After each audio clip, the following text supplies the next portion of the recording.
Hey guys, Zack here, and welcome back to another action figure review, and today we'll be taking a look at the NECA Godzilla 2003.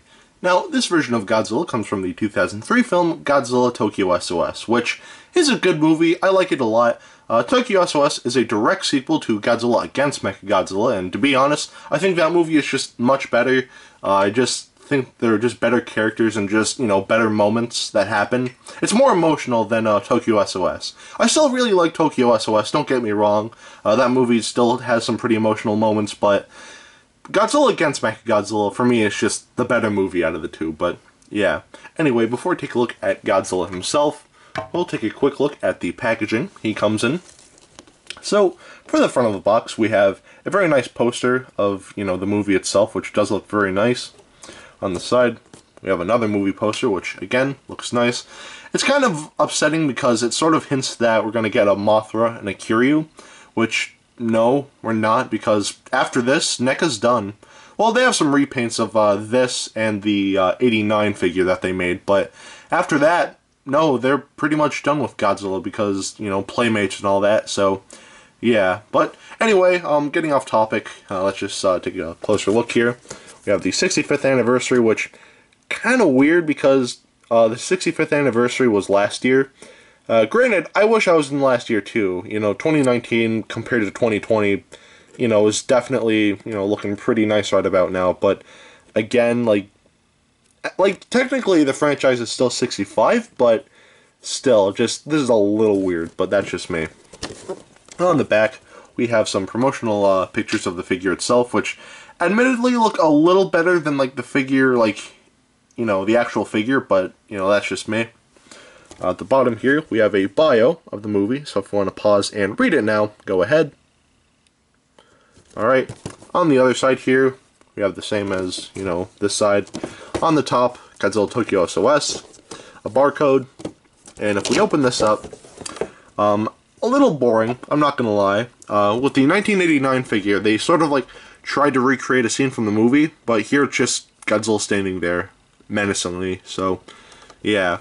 And then here, it's not really based on anything, it's just the destroyed radio tower. I don't know exactly what this building is called, so do forgive me, but this didn't really play a huge role in the movie. I actually watched it yesterday as of recording this, and as far as I know, they didn't really do anything with this, but yeah, so I guess it looks cool as a backdrop display, but still I don't really know why it's there, but I digress. So, yeah, that's pretty much it for the packaging. Now for Godzilla's accessory. He has none, which I find a little weird. Usually they come with little effect pieces like the 1989 figure where it had an atomic breath piece, which looked good. Not great, but, it looked good. But here, nothing, which is kind of annoying, especially for the fact that you're paying, full price for this. So, yeah, a little disappointing, but, it's whatever. So, yeah, now we'll take a look at Godzilla himself. So, first, we'll take a look at the painting. And the painting on this figure is actually really good. I really like the painting here.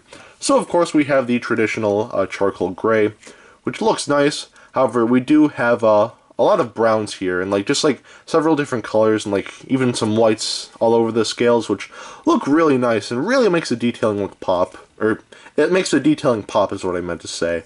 Yeah, because as you can see, there's some brown on the tail here.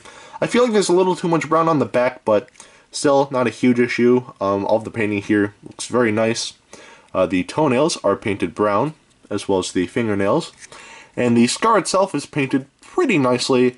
I feel like it was more a pinkish color in the movie, but, this still looks perfectly fine. So, yeah. Going to the head here, we can see that the eyes are painted white with black pupils. The inside of the mouth here is painted a pinkish color, which has a nice glossy finish to it. And the teeth are painted a brownish color as well. And lastly, the dorsal plates are painted half white and half black, which does look very nice. All of the painting here looks very precise. And yeah, that's pretty much it for the painting on this figure. The painting on this figure is actually really good. All of the hints of brown and white throughout really look nice on this figure. So the painting here definitely gets a pass. Now we'll take a look at the articulation, and the articulation on this figure is not bad by any means, but compared to other NECA figures, it is a little weak, so let's take a closer look at that. So the base of the head here is on a ball joint, and the mouth can close and open, like so.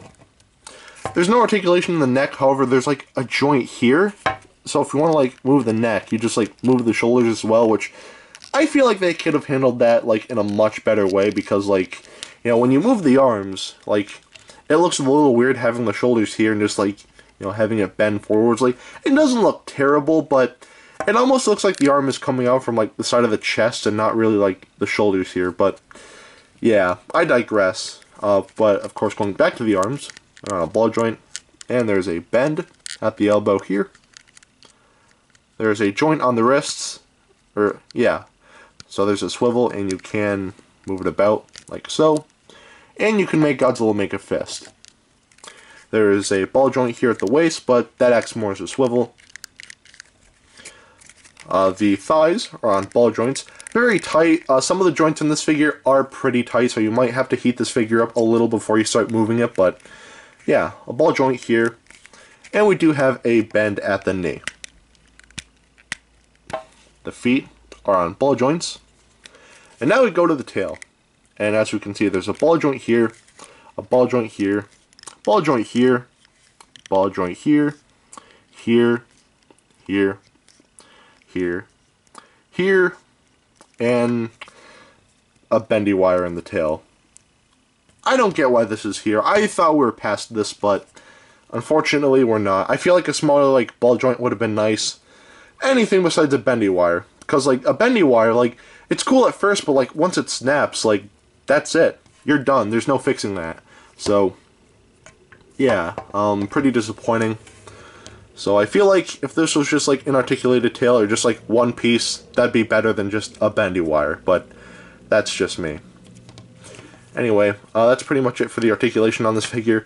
A little weak compared to other NECA figures. Still not terrible, but as far as, like, you know, the neck bit goes here, yeah, it's definitely a little weak. So, the articulation on this figure is still really good, so the articulation gets a pass. Now we'll take a look at the sculpt, and the sculpting on this figure, for the most part, looks great. Very spot on to what we see in both Godzilla against NECA Godzilla and Godzilla Tokyo S.O.S, particularly that one with the scar here, but yeah. One thing that I find kind of weird, if you look at this figure head on, like, because, like, one brow is more angrier than the other one. So, like, if you look at it head on, and it's almost like we have, like, a King K. Rool thing going on. But, yeah, I find that a little weird, but not the end of the world. And also, like I said, with the, how they handled the neck here, if you move the arms in a certain way, it can look a little weird. Not terrible, but still a little weird, but, you know, other than that, the sculpting on this figure is great. Very spot on to what we see in Godzilla Tokyo S.O.S. So the sculpting here gets a pass. Now I'll take a look at the detailing, and the detail on this figure is really good. Like, look at this. So the detailing for the head here looks very nice. All of these scales and everything are very nicely defined. And even the detailing in the mouth here, they look great. All of the little scales throughout the neck here just looks great. Just a lot of nice detailing here. Everything here just looks very nicely defined. And yeah, the hands themselves are detailed pretty nicely. And the front of the figure itself also looks really good. And that scar, like, the detailing there looks incredible. The scaling throughout the legs here, again, looks great. A lot of creases in the skin to sort of, again, give that guy in a rubber suit feel. And I do like that. And the feet are nicely detailed as well. And the tail, we have just a lot of really nice scaling throughout. Just really nicely defined. It looks great. And the dorsal plates here are painted. They are detailed very nicely as well. And yeah, that's pretty much it for the detailing on this figure. The detailing on this figure is great, so the detailing here definitely gets a pass. So, at the end of the day, should you get this? I'd say yeah. I I'm not gonna lie, this is, you know, NECA's last figure in their Godzilla line, so I feel like it's kind of a weaker figure to go out on, because, you know, it's missing an effect piece, bendy wire in the tail, but overall, like, this is still a great figure, and I totally suggest getting it if you can. It's available at Target for, like, 25 bucks, which is honestly not bad at all. So I didn't wait for Big Bad Toy Store. I, you know, saw this at Target and said, you know what, I'm just gonna buy it now. So that's exactly what I did, because before I move out to college, I sort of want to get all the videos I need to done before, you know, I move in. There's still some things I'm waiting on, you know, to actually get, like, shipped to my house, but yeah. So I just decided, you know what, I'm not going to wait, I'll just get them now. And granted, they also had the NECA Godzilla 1989 there. And I did the same for that figure, except I didn't buy it at Target, I bought it at a comic book shop, where it was a lot more expensive than, you know, what you would pay for in Target, which does kind of suck, I'm not going to lie, but to be perfectly honest, the damage is done, so it's not the end of the world.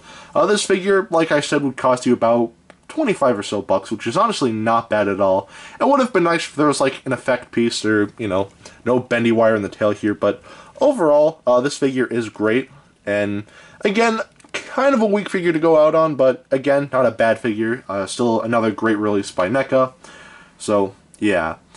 Get this figure while you can, because eventually, like, these guys are going to go out of print because, you know, Playmates sort of took the rights from NECA, which I'm actually not too bothered by. I know a lot of people are freaking out, but I honestly don't care, because their their Godzilla vs. Kong line is, for what it is, it's not bad, so I don't mind at all, but I do understand why people would be upset, but, like, you know, once these things are gone, like, they're gone. And the only way to get them is, like, on eBay for ridiculous prices. So get these figures while you can, because they're not going to be on shelves for long. So, yeah. Anyway, if you want to know how big he is, then here he is next to Dr. Billy Grant. And some hand sanitizer. Alright. Now, that is it for today. Have a great rest of your week, and I will see you in the next video. Peace. Zack out.